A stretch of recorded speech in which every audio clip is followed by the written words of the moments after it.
All right, welcome back to the Copywriters Podcast with your host, the world's greatest copywriting coach, David Garfinkel. David, how are you doing today?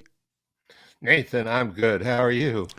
I am good, and I'm excited for this week. I'm always excited for these episodes, but going through this week's show notes, I was a little bit extra excited because this one is a good show that you've got planned out for us today. Well, thanks. I'm excited too. And today's show is our attempt to answer this question. How do you add more impact to every single sentence? It started last week when I read this article from The Economist. The Economist is a British magazine, and it used to be my favorite, but I hardly read it anymore. But I was scrolling through Twitter, and the AKA, also called the all-knowing algorithm, Hmm. served up an ad for an article in The Economist with the headline, "What to Read to Become a Better Writer." So I clicked. Many people say that the AKA knows even more than Google. Many people. Yeah. So the article starts with a very strange picture. Right? It's three women at an outdoor cafe. Two are having a drink, laughing, having a great time. And the third one is writing on this old fashioned portable manual typewriter, scowling and trying to desperately concentrate while her friends are partying. I have always thought the British have a strange way of looking at things. This article recommends 5 books. I cherry picked some tips from 3 of them that would be especially useful for copywriters when you want to add more impact to your writing. And here's something else that's awesomely useful. Copy is powerful. You're responsible for how you use what you hear in this podcast, and most of the time, common sense is all you need. But if you make extreme claims, or if you're writing copy for offers in highly regulated industries like health, finance, and business opportunity, you may want to get a legal review after you write and before you start using your copy. My larger clients do this all the time. The main thing I was looking at when I was cherry picking these ideas from the more than 1,000 pages of books is what's going to give each sentence in your copy more impact. I know a lot of people recommend power words or startling statements, but a reader can only take so much of those things. Too much electric intensity without stopping or modulating it, that can wear out a reader.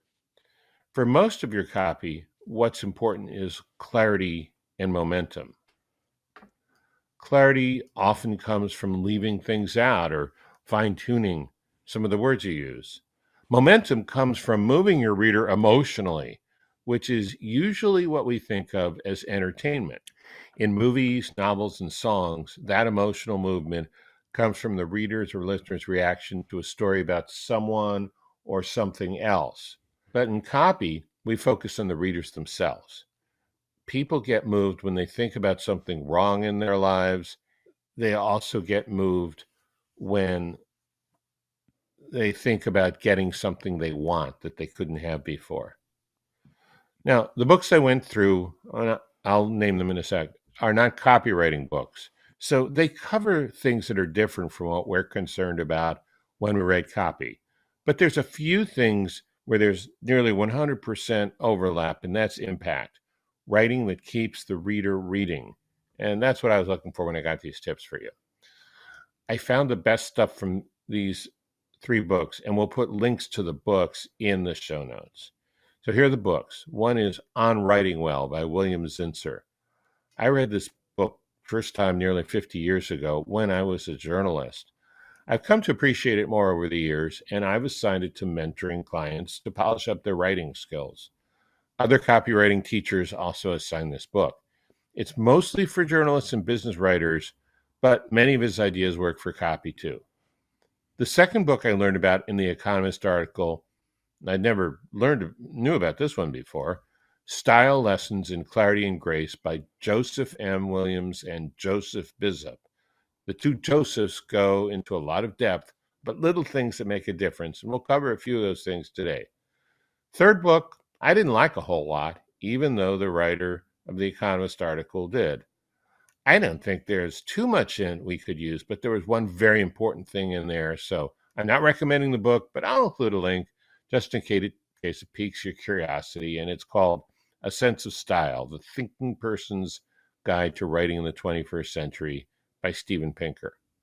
Okay, now we know where it came from. Let's talk about what it is with the first of the 5 tactics.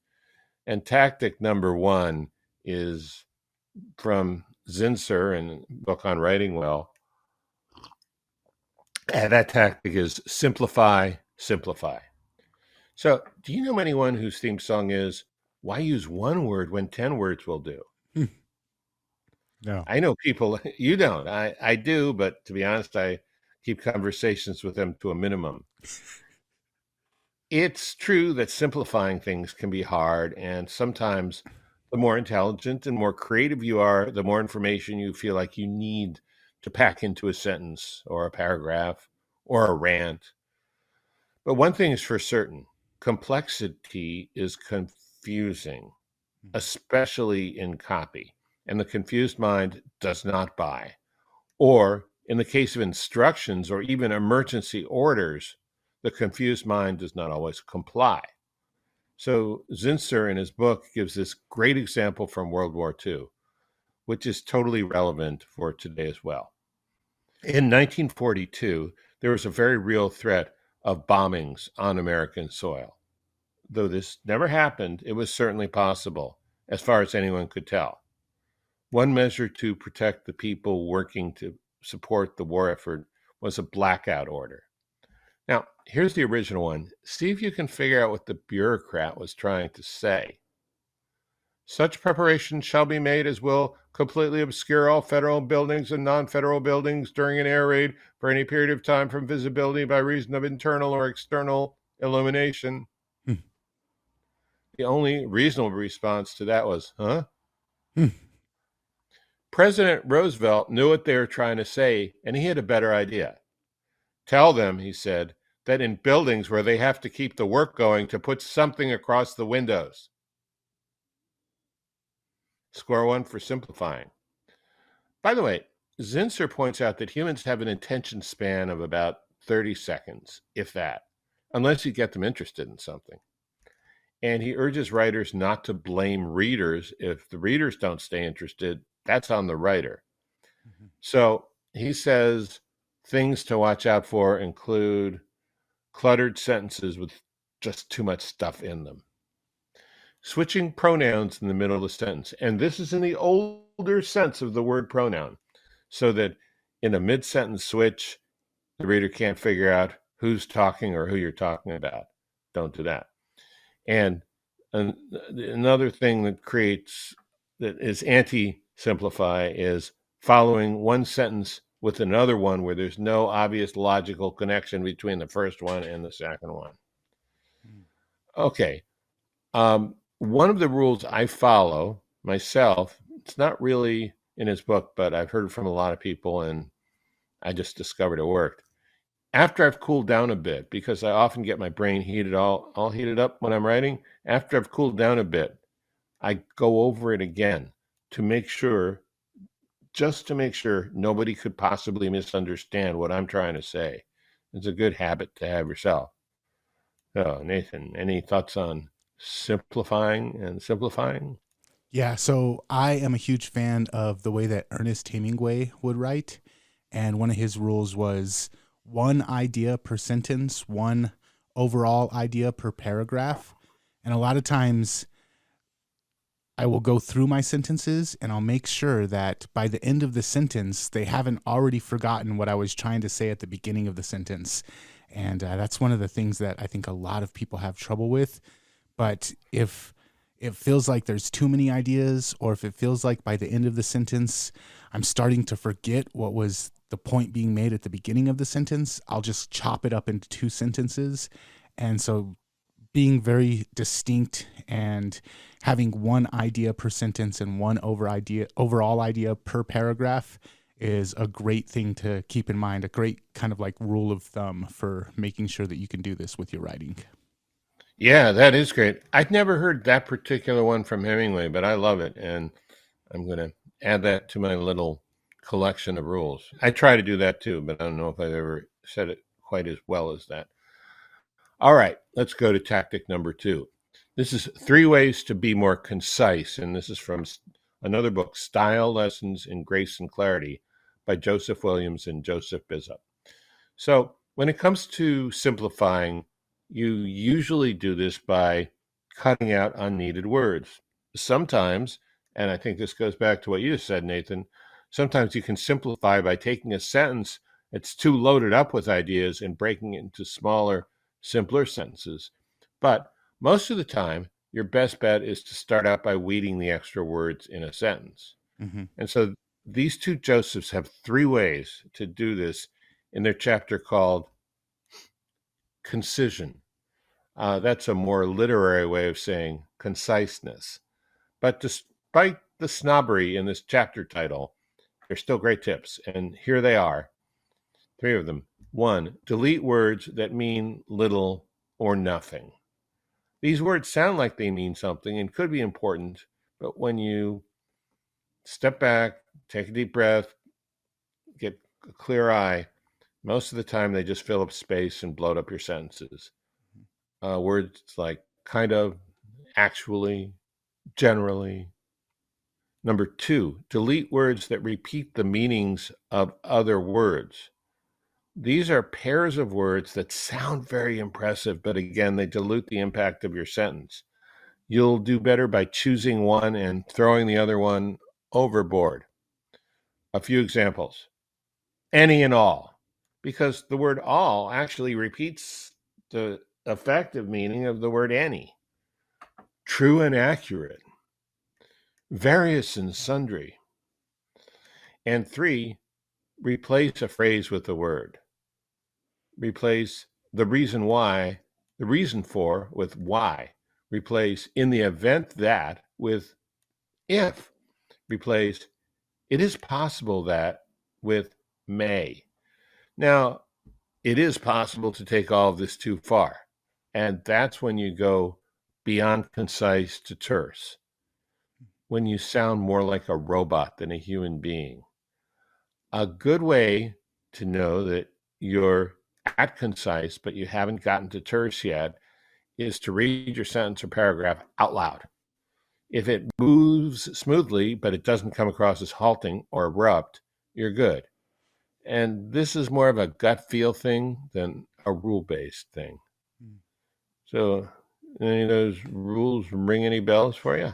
Yeah, so when I first started copywriting, my first paid client was for a radio company, a radio station, and I was writing 10-second and 30-second spots. And so every word had to count. And it was that same way when I was doing mailings. Every word, you had a specific amount of paper and a specific amount of space for text, and every word had to count. I think now that we have digital advertising and sales pages that can go on for weeks and Facebook posts that can go on and on and on, we have maybe lost the appreciation for why concise matters so much. And it's not just because you're paying per word, which you aren't anymore, but it is because in order to keep the attention of the reader, we need to make sure that we're not filling them up with stuff that doesn't matter.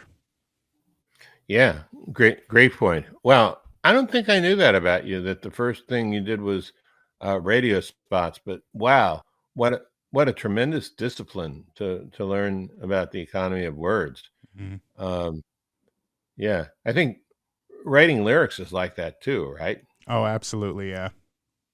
Yeah, cool. Okay, so tactic number 3 is the one kind of word not to use. And this is from Style Lessons in Grace and Clarity. English is a great language, and one thing we do constantly to make it more interesting is we add new words. Here are 3 new words added to the online Merriam-Webster dictionary, and every month they update their list. They have new words added to the dictionary. I just discovered this when I was researching the article, for this podcast, rather. So here are 3 new words. Dumb phone, a cell phone that does almost none of the amazing things your iPhone or Android does. It basically makes and receives calls. What a concept. And sends and receives text messages. In other words, janky. It kind of means junky as an adjective. Not like a junkie, but like something is junky. Low quality. Rumor has it that this word started out in hip hop about 30 years ago. And third one, adorkable.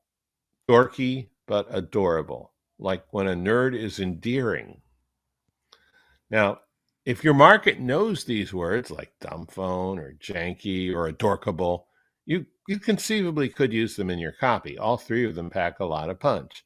And those are 3 of the 370 new words Merriam-Webster added to its dictionary just in September. But there's one kind of word you should definitely not use in your copy. It belongs to a category of words called nominalizations. The two Josephs say, no element of style more characterizes turgid writing that feels abstract, indirect, and difficult than lots of nominalizations, especially as subjects of verbs. In other words, at the beginning of a sentence. So what is a nominalization? Well, it is a technical term coined by linguist Noam Chomsky around 1970. Rather than getting into the technical details, I'll just tell you how to notice them. A couple ways to spot them are words that end in tion or ment or ence. Words like instigation, comportment, ambivalence.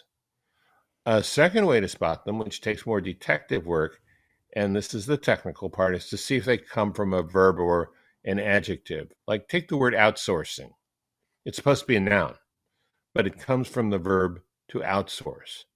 And there is an even easier way to stop nominalizations dead in their tracks. Ask yourself, can I see a picture of it in my mind? Can I see a picture of instigation? Can I see a picture of comportment? It might lead to a picture of something else, but can I see a picture of that word? Can I see a picture of ambivalence? I might be able to see a picture of a person, not nominalization, being ambivalent, an adjective, but ambivalence, I can't actually see ambivalence. So let me give you another example. See if you can make a picture of this mentally. The problem was the tendency towards expansion. What in the world does that look like? Now try this. The problem was the balloon kept getting bigger and bigger. Can you see that? Mm-hmm. Nathan, are you standing back a little, not trying to be too close to the balloon when it pops? A little All bit. right. Yeah, see, the words you can't picture are a special problem for copywriters. I mean, Gene Schwartz talks extensively about the value of picture words in his book, The Brilliance Breakthrough. He doesn't specifically get into nominalizations, at least with that label. But the problem with nominalizations, again, is you can't create a picture of them in your mind. These words represent abstract, formless concepts. And you need prospects to be able to visualize in their minds in order to feel emotion. Mm-hmm. Compare these two sentences. When she came to the understanding, she felt great sadness.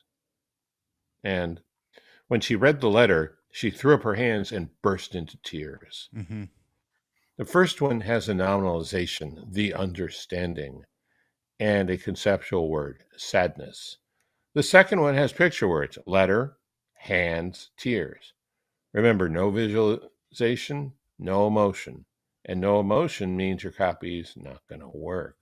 So, no nominalizations. I think what I'm taking away from this is something that you taught me very early on, which is whoever does the most work is the one that keeps the money. And if you're making the reader do the work, they're having to figure out, well, what does this mean? I have to interpret this and I have to visualize it for myself. They're doing all the work. They're going to keep the money. But if you simply spell it out for them and make it very easy for them to understand, it keeps them in the flow. It keeps them pulled into your copy. And since you did the work, you get to keep the money. Yeah, great way to look at it. And nominalizations is a perfect example of that. So let's go to number 4. Tactic 4 is the antidote to the curse of knowledge. This comes from the book I don't like as much, The Sense of Style by Steven Pinker. But I do like this part very much. You've probably heard of the phrase the curse of knowledge before, and we've talked about it on this podcast. And anyone who's read Chip and Dan Heath's book, the great book, Made to Stick, has at least run across that phrase. Many people, including me, think that Chip and Dan Heath came up with this phrase. Well, I thought that, and it turns out an economist came up with the phrase 20 years before the Heath brothers put the curse of knowledge in their book and on the map. Although in their book, they didn't attribute it to the person who came up with it, as far as I can see.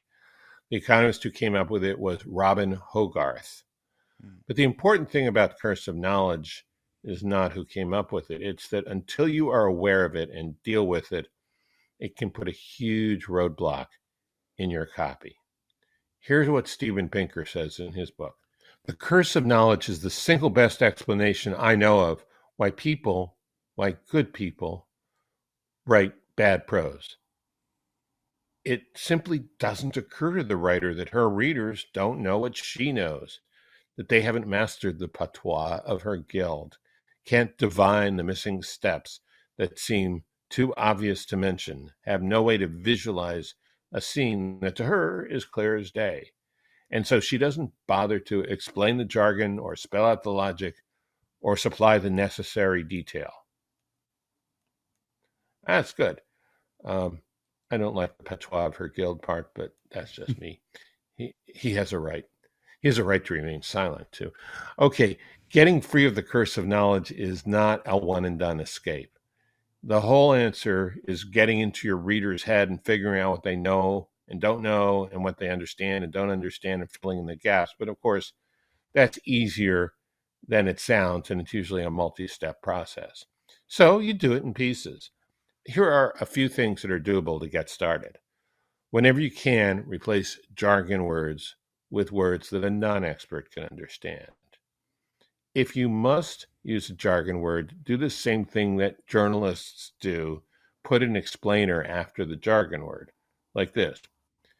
Facebook pixel. The tiny bit of computer code a Facebook ad drops onto a user's computer so it can identify the person later to serve them up with a new ad. Show your copy to someone in your market who's not an expert and get them to point out what they don't understand. Mm-hmm. Keep rewriting that part until they say it's super clear. Mm-hmm. Any thoughts about, you probably have a lot of thoughts about the curse of knowledge. I just have a feeling.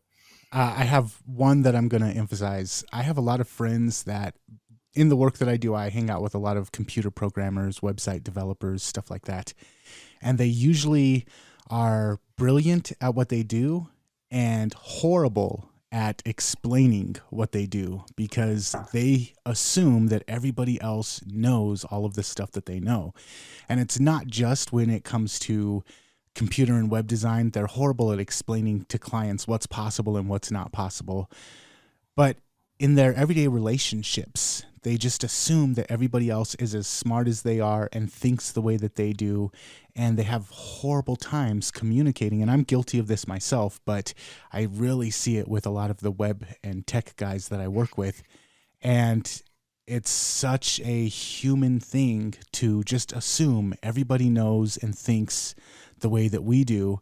And in copy, you have to make a conscious effort to not fall into that trap. So what I like to think of when I'm writing copy is I like to put myself in the position of that tech geek who's 15 IQ points above the rest of the population and trying to communicate, assuming that everybody knows everything that I know and remembering how frustrating that is.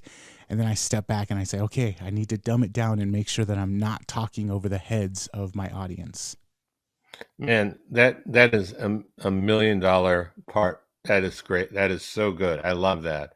Never heard it put that way, but I like it a lot. All right, let's go to tactic 5. Start intriguing to keep them reading. This is from On Writing Well. So we've saved the first for last. This is about your lead, your first sentence. Now, what I'm going to share with you, Zinsser was talking about, he was talking about for the lead of a newspaper or magazine article. And in copy, when we have advertorials, those are kind of based on newspaper magazine articles. But his tips are also based on the same principles we use in copy. Listen to what he says. Readers want to know very soon what's in it for them. Therefore, your lead must capture the reader immediately and force him to keep reading.